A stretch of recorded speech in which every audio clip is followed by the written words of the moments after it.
គ្រាន់តែស្មានអាហារបន្តិចបន្តួចដែលអ្នកយកមកនិងថ្នាំពេទ្យទាំងនោះក៏មិនអាចផ្លាស់ប្ដូរឋានៈដែលមិនសមនឹងឈ្មោះរបស់អ្នកបានដែរតើអ្នកមានសិទ្ធិអ្វីមកធ្វើជាព្រះមហេសីរបស់ខ្ញុំ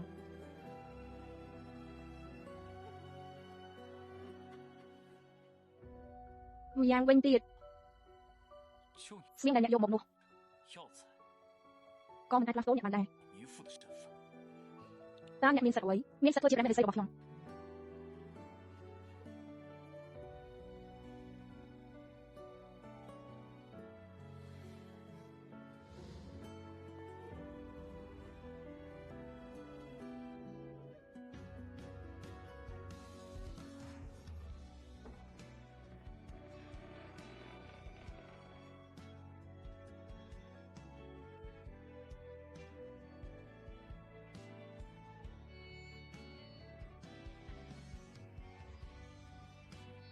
នៅក្នុងចិត្តខ្ញុំ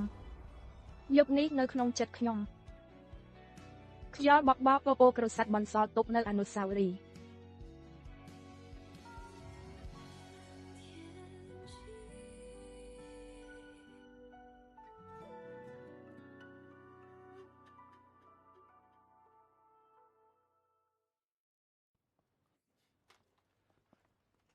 ម្ចាស់ក្សត្រខ្ញុំត្រូវតែដេញនាងចេញ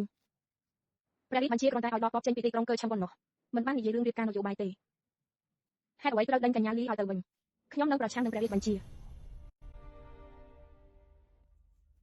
សត្រូវគឺខូខើនឹងគ្មានសច្ចៈថ្ងៃនេះវាលោកស្អែកក៏វាលោកទៀតមិនចេះចប់មិនចេះហើយដែលខាតមិនអាចកាត់ទឹកដីដើម្បីដកទ័ពឡើយ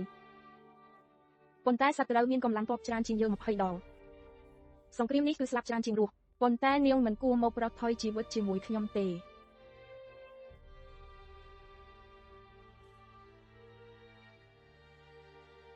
មកនេះ